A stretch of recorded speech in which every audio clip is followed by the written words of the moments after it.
اور وہ خبر ہے جو عمران خان نے احتجاجی تحریک چلانی ہے اس حوالے سے پاکستان تحریک انصاف کی جتنی بھی سینئر قیادت ہے ان سب کو عمران خان کا یہ پیغام پہنچ چکا ہے کہ آپ تیاری کریں، اب ہم نے احتجاج کرنا ہے اور ہر صورت احتجاج کرنا ہے۔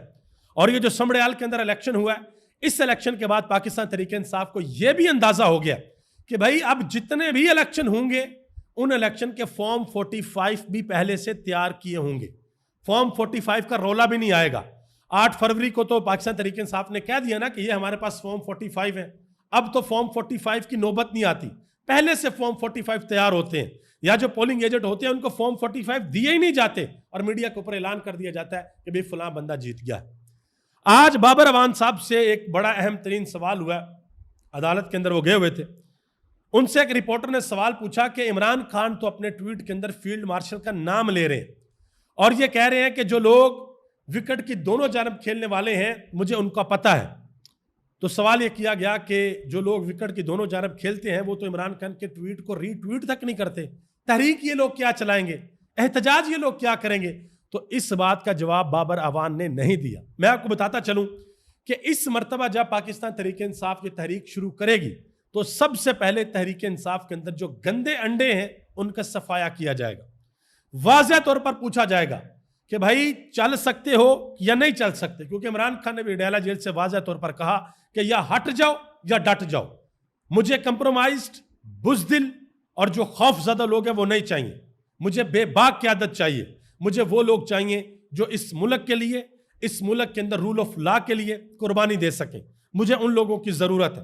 یہ عمران خان کا اپنی پارٹی کو واضح پیغام ہے۔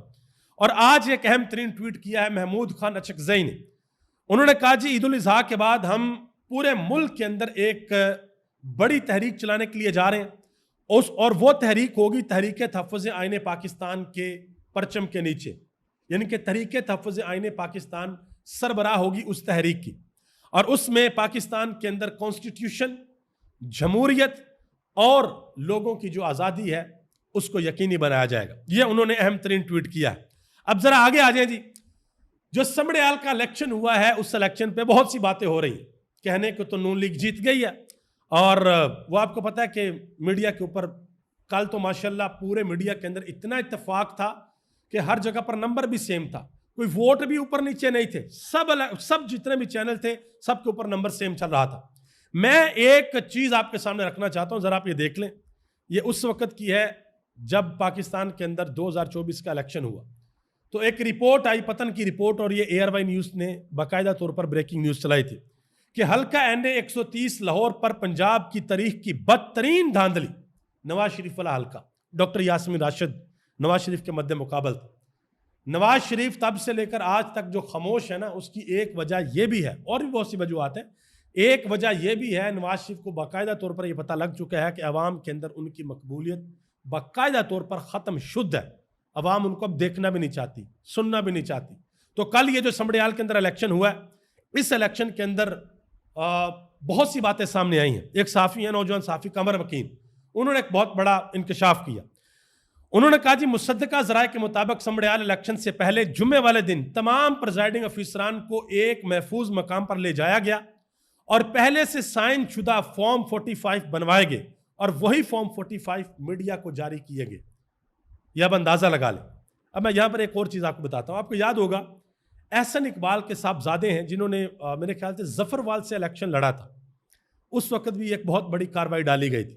یہ پاکستان تحریک انصاف پتہ کر لے، اس وقت بھی جو پریزائڈنگ افیسر تھے ان سب کو اکٹھا کر کے کہا گیا تھا کہ جو آپ کو کہیں گے وہی آپ نے کرنا ہے، اور جو ہم کہیں گے اگر آپ نے نہیں کرنا تو آپ لوگ پیچھے ہٹ جائیں۔ وہ سارے کے سارے سرکاری لوگ ہوتے ہیں، ٹیچرز ہوتے ہیں، ان غریبوں کو مسئلہ ہوتا ہے اپنی نوکری کا، یہ خوف ہوتا ہے نا، خوف مارتا ہے۔ اللہ کرے کہ ہماری قوم کے دلوں سے یہ رزق کا خوف نکل جائے اور ہمارا ایمان اس بات کے اوپر ہو جائے کہ زندگی، موت، رزق، عزت اور ذلت یہ اس مالک یوم الدین کے ہاتھ میں۔ کوئی نہیں آپ سے آپ کا رزق چھین سکتا، کوئی آپ کی زندگی کا ایک سانس نہ کم کر سکتا ہے نہ زیادہ کر سکتا ہے، یہ سب اللہ کے ہاتھ میں۔ تو وہ لوگ سرکاری لوگ ہوتے ہیں، وہ بیچارے ڈر جاتے ہیں کہ ٹھیک ہے بھائی ہمیں جس چیز کا آرڈر ہے ہم نے وہ کرنا ہے۔ تو یہ قمر مکین صاحب نے تہلکہ خیز انکشاف کیا اس حوالے سے۔ دوسری جانب جو پاکستان تحریک انصاف کے کینڈیڈیٹ تھے فاخر نشاط گھمن، انہوں نے اہم ترین بات کی اس الیکشن کے بعد. انہوں نے کہا کہ میں نے 2 سال سے نہ کسی سرکاری نوکر کو پیسے بھیجے، نہ فون کیا، نہ ہی کوئی میٹنگ کی. 5 دفعہ بھی یہ مجھے دھاندلی کر کے ہرا دیں تب بھی عمران خان کے ساتھ کھڑا رہوں گا. نہ کسی پولیس کے ساتھ ہوں گا اور نہ ہی کسی ایجنسی کے ساتھ کھڑا ہوں گا. یہ انہوں نے بات کی ہے. پاکستان تحریک انصاف نے آج لاہور پریس کلب میں اس حوالے سے ایک اہم ترین پریس کانفرنس کی.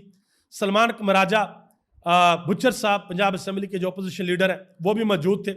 انہوں نے اہم ترین باتیں کی.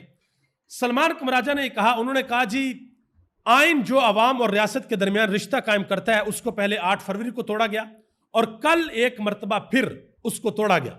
انہوں نے کہا جی اب عوام نے فیصلہ کرنا ہے کہ ظالم کے سامنے سر جھکانا ہے یا پھر ڈٹ کر کھڑے ہونا ہے. یہ سلمان مراجہ نے بات کی.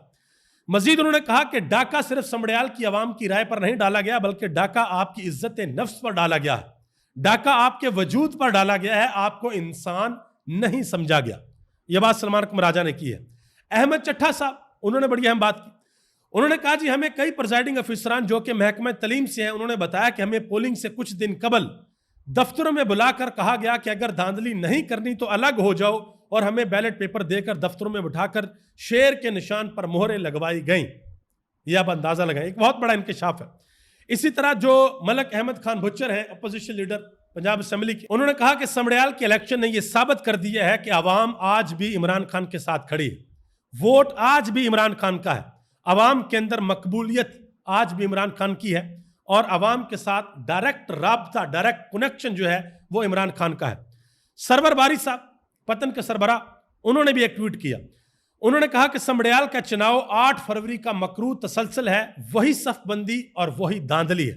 یہ انہوں نے بات کی. اسد کیسر نے اس حوالے سے ایک بات کی. انہوں نے کہا جی سمڑیال میں الیکشن نہیں ڈرامہ تھا. الیکشن تو پاکستان تحریک انصاف بھاری اکثریت سے جیت چکی ہے. انہوں نے دھاندلی کے تمام ریکارڈ توڑ دیے ہیں. ریٹرننگ افسران خود بیلٹ باکس چرا کر بھاگ رہا تھا. اگر اسی طرح آپ الیکشن لڑ رہے ہیں تو مان لیں کہ عوام میں آپ کی کوئی مقبولیت نہیں. عوام آپ کو کوئی حیثیت نہیں دے رہے. ناجائز طریقے سے حکومت میں بیٹھے ہوئے ہیں. اس وقت عمران خان سب سے زیادہ مقبول ہے. عمران خان کی ہدایت کے مطابق تحریک چلائی جائے گی. عدم اعتماد سمیت تمام آپشن استعمال کیے جائیں گے. اب ذرا آ جائیں آج کے ویلوگ کے سب سے اہم ترین پارٹ کے اوپر. پیپلز پارٹی نے ایک پریس کانفرنس کی ہے چند صاحب نے، ندیم افضل چند نے، اور اس کے بعد آپ یہ بات کہنے کے اوپر مجبور ہو جائیں گے کہ مختاریہ گل ود گئی ہے تو حکومت 10 دن ہی پئی. ندیم افضل چند صاحب نے یہ واضح طور پر کہا پریس کانفرنس کے اندر. انہوں نے کہا جی عوام نے سمڑیال میں نہ نون لیگ کو ووٹ دیے ہیں اور نہ ہی پیپلز پارٹی کو ووٹ دیے ہیں. انہوں نے کہا کہ نون لیگ سے جو سلام بھی لیتا ہے لوگ اس کو ووٹ نہیں دیتے. انہوں نے کہا کہ ہمارا وہ حساب ہو گیا ہے کہ ہمارے پاس جو پھول تھے وہ بھی گر گئے ہیں نیچے اس وجہ سے کہ ہم نے نون لیگ کا ساتھ دیا ہے. تو لوگوں نے وہاں پہ پھر سوال پوچھا کہ اگر آپ کو اتنا ہی مسئلہ ہے تو آپ نون لیگ کی حکومت چھوڑ کیوں نہیں دیتے؟ چھوڑے نون لیگ کی حکومت کو، کیوں آپ ان کے اتحادی بنے ہوئے ہیں؟ تو وہاں پر پھر سید حسن مرتضیٰ پیپلز پارٹی کے رہنما انہوں نے کہا جی جس دن مریم نواز ڈائریکٹ ہمیں کہے گی ہم حکومت چھوڑ دیں گے. یہ بات انہوں نے کی ہے. ویسے ایک چیز میں آپ کو بتا دوں، یہ پاکستان کی تاریخ کا حصہ ہے کہ نون لیگ اور پیپلز پارٹی کی جو نورا کشتی ہے نا، یہ تاریخ میں سنہری حروف سے لکھی جائے گی. مریم نواز یہ کہا کرتی تھی کہ عمران خان اور زرداری ایک ہی سکے کے 2 رخ ہیں. شہباز شریف صاحب کہا کرتے تھے کہ پیٹ پھاڑ دوں گا، وہ میں لاڑکانہ اور لاہور کی سڑکوں پہ گھسیٹوں گا اور سب کچھ باہر نکالوں گا. اور آج کی جو پپیاں جفی ہیں یہ تاریخ کا ایک حصہ ہے، یقین کریں. آگے آ جائیں جی. مظہر عباس صاحب نے ایک بڑی اہم بات کی ہے جی. انہوں نے کہا جی آپ عمران خان کو کب تک جیل کے اندر رکھ سکتے ہیں؟ انہوں نے کہا کہ اس کا ووٹر تو آج بھی اس کے ساتھ انٹیکٹ ہے، آج بھی جڑا ہوا اس کا ووٹر اس کے ساتھ. انہوں نے کہا کہ اس کا ووٹ بینک تو نہیں ٹوٹا. اب آپ اندازہ لگائیں کہ ووٹ بینک ایک بندے کا برقرار ہے، لوگ اس کے کھڑے ہیں، اس کے ساتھ ہیں. آپ کب تک اس کو جیل کے اندر رکھیں گے؟ کب تک اس کے اوپر آپ ظلم کرتے رہیں گے؟ میں ایک چھوٹی سی مثال آپ کے سامنے رکھتا ہوں. بنگلہ دیش کے اندر حسینہ واجد نے بڑا ظلم کیا. 17-18 سال تک اس نے حکومت کی، لیکن آخر کار ظالم کو شکست ہوتی ہے. بنگلہ دیش کے چھوٹے چھوٹے بچے اٹھے اور انہوں نے حکومت کا تختہ پلٹ دیا. 10 سال بعد بنگلہ دیش کی سپریم کورٹ نے وہاں کی جو سب سے بڑی اسلامی جماعت ہے اس کے اوپر جو پابندی لگی ہوئی تھی کہ یہ الیکشن کے اندر حصہ نہیں لے سکتے، اس کے اوپر سے پابندی ہٹا دی اور اب وہ الیکشن کے اندر حصہ لیں گے. پتہ وہ الیکشن کے اندر حصہ کیوں لیں گے؟ کہ 10 سال تک ان کا ووٹر نہیں ٹوٹا، 10 سال تک ان کے لوگ ان کے ساتھ انٹیکٹ رہے، 10 سال تک ان کے لوگوں نے اس بات کا انتظار کیا کہ ایک دن ضرور آئے گا کہ ظالم کو شکست ہوگی اور مظلوم پر اللہ کرم فرمائے گا، اللہ رحم فرمائے گا، اپنی رحمت کا سایہ اللہ عطا فرمائے گا۔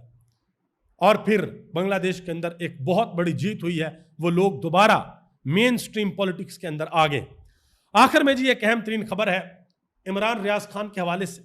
پچھلے سال آپ کو پتہ ہے کہ جب حج کے دن تھے، انہوں نے حج پر جانا تھا تو لاہور ایئرپورٹ کے اوپر رات کو انہیں روک لیا گیا تھا، حج کے اوپر نہیں جانے دیا گیا تھا۔ پولیس نے گرفتار کر لیا، ایک جھوٹا مقدمہ دائر کر دیا اور ان کو روک لیا گیا، حج پر نہیں جانے دیا گیا۔ پھر بعد میں آپ کو پتہ ہے کہ وہ پاکستان کے اندر کبھی ایک جگہ پر کبھی دوسری جگہ پر چھپتے پھرتے تھے، اپنے آپ کو بچاتے تھے وہ، کیونکہ انہیں اپنی جان کا خطرہ تھا۔ تو کسی طریقے سے کر کے وہ اس ملک سے باہر چلے گئے۔ ملک سے جب باہر چلے گئے تو بہت سے لوگوں نے کہا کہ بھئی اب تو عمران ریاض پاکستان سے چلا گیا، اب یہ فوری طور پر عمرہ کرنے کیوں نہیں گیا؟